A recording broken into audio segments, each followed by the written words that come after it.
Welcome to Pimpy's Investment Chat, where we keep investment talk simple. And here's your host, Pimpy.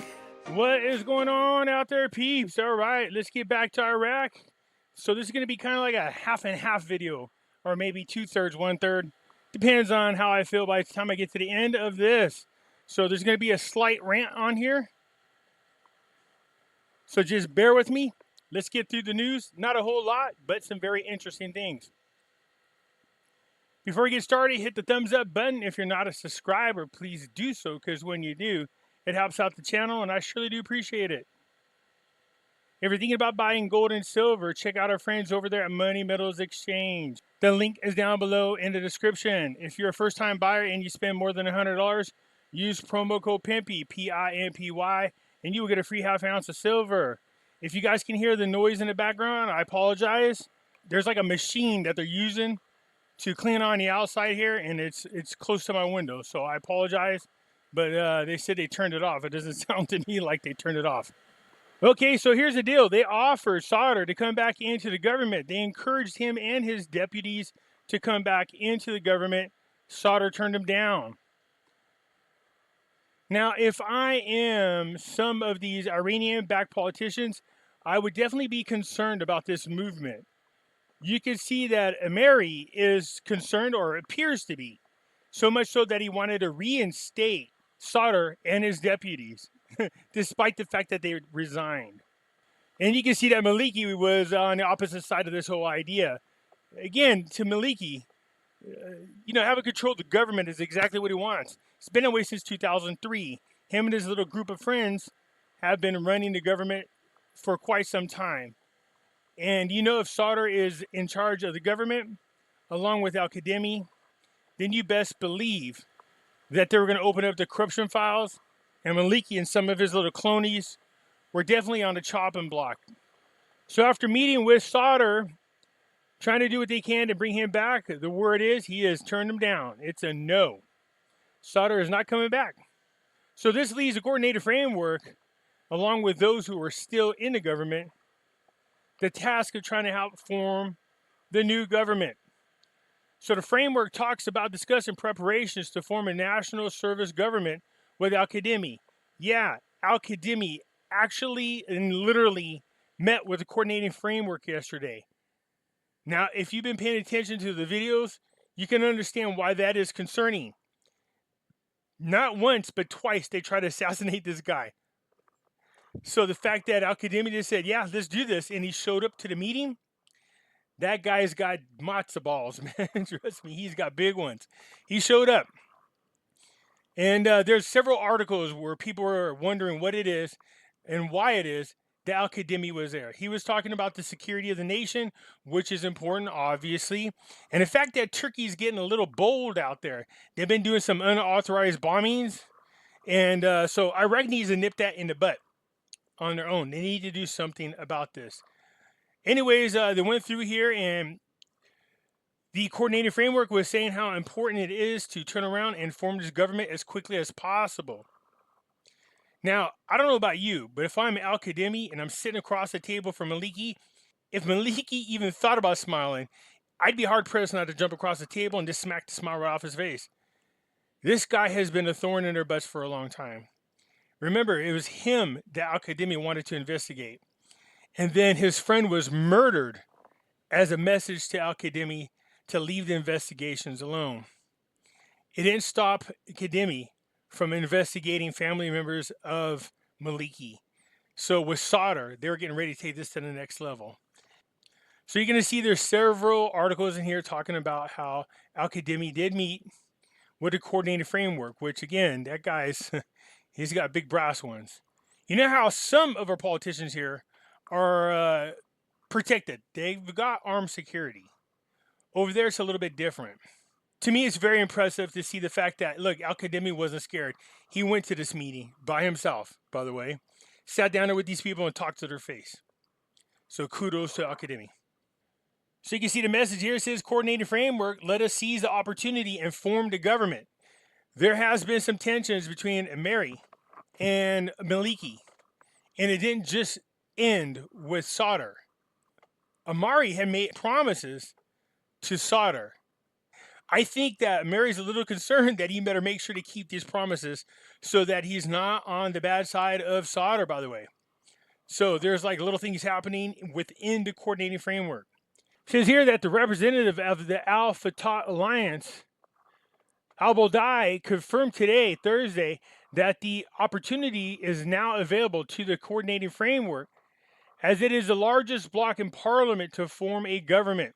Yeah, after Sauder's group left, that left the coordinating framework as then the largest bloc within parliamentary. Al Bodai, the Sauder's movement resolved the issue of resignation by not returning at all, which means that the framework is the largest bloc within the parliament, which puts it upon itself to take control of the matters and form a government. There are a lot of people out there that think they can't do it. Remember, these are the same group of people that Iraqis protested against in October 2019. The next stage requires all parties to reach a political agreement that begins with the completion of the election procedures. The formation of the largest bloc and a selection of the president of the republic and the ministers thereafter, especially after the Sauder's movement left, the opportunity for them to proceed with forming the government. I do think there are people within the coordinating framework that are a little bit nervous about what's going to happen.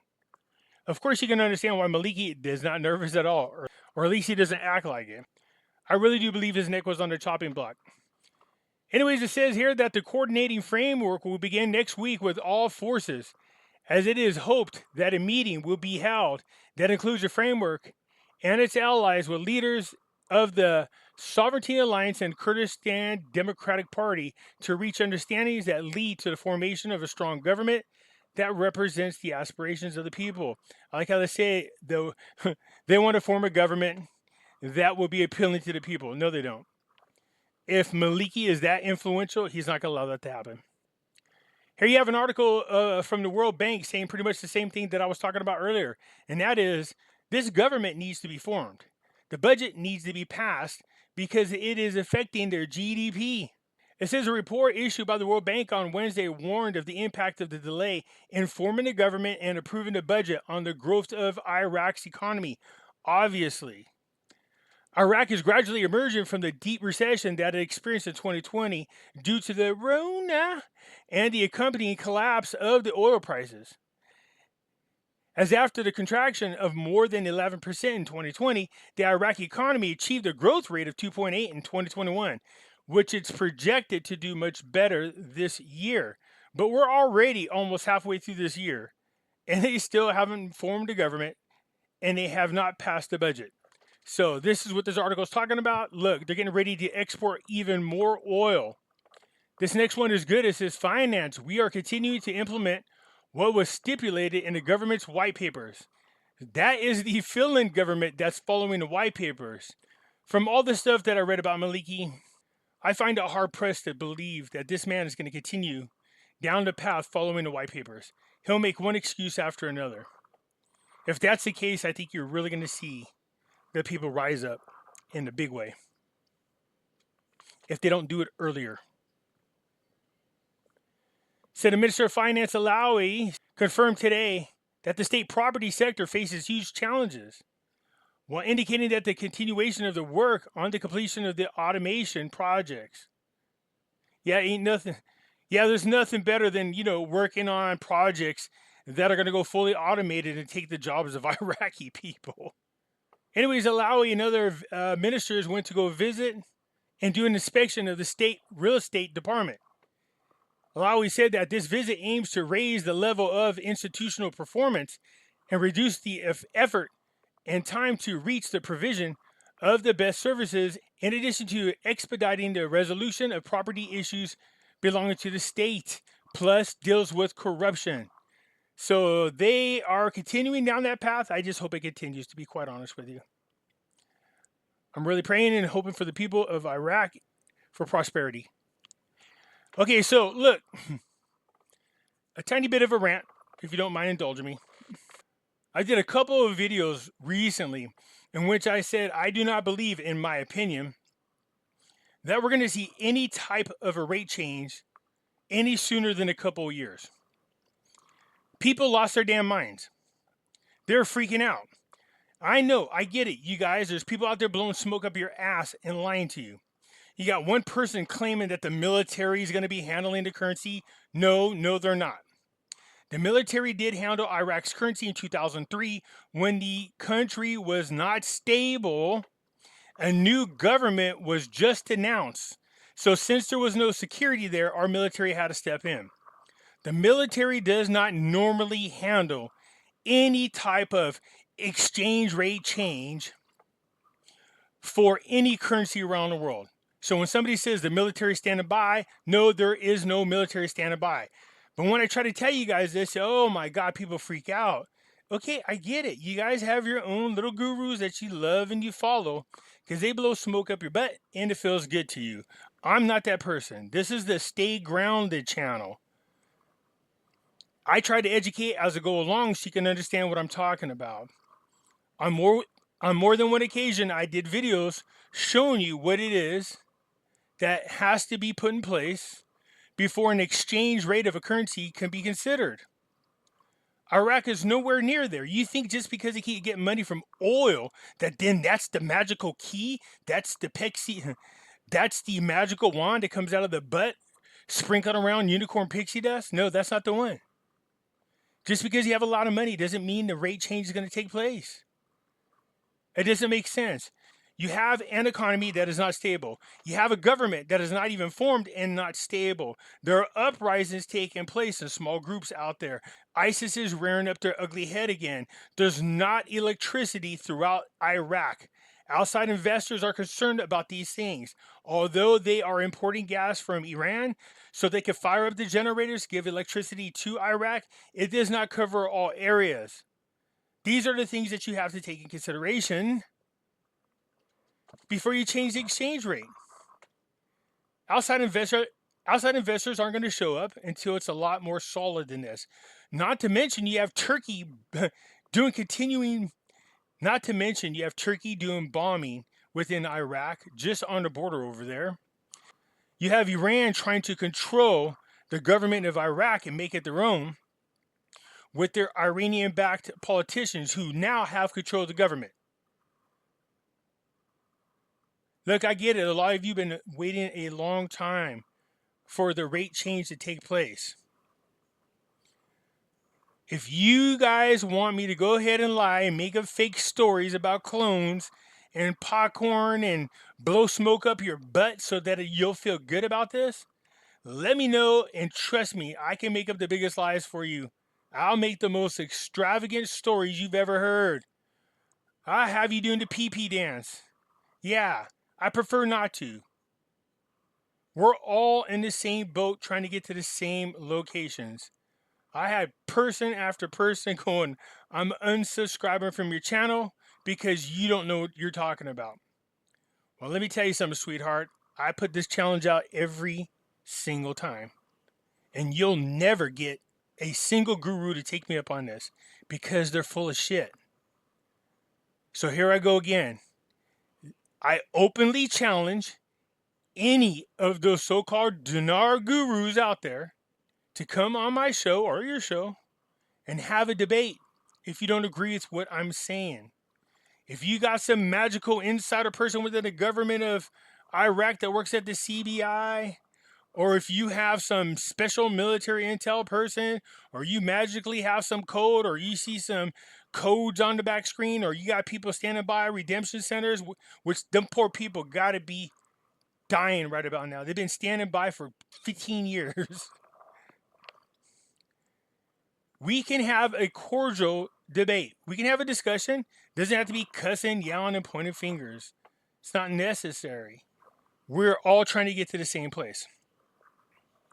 So again, I'm inviting any of you so-called gurus out there that want to come on the channel. And if you want to go ahead and dispute anything that I'm saying, I invite you to do so. Look, I'm not so proud. If you can prove to me that I'm wrong, I will make a video and say, look, I'm wrong. I don't have a problem with it. And to all the people who listen to these videos, they're not going to take this offer up because they're lying to you. They have no balls, they have no integrity.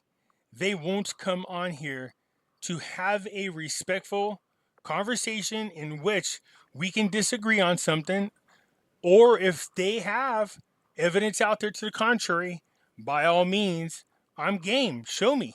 If I'm wrong, I'm wrong. So you guys can continue getting all pissy about it. That's fine. I don't care. You don't have to listen to my channel. Here, I stay grounded. Here, I do my best to try to bring information to you that I believe affects the dinar. If you guys want to hear about flying unicorns and pixie dust butts and stuff like that, then continue to listen to the other people.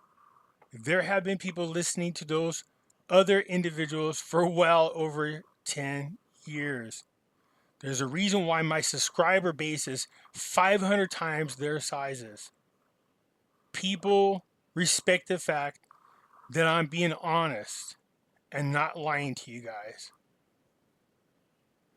Take it for what you want.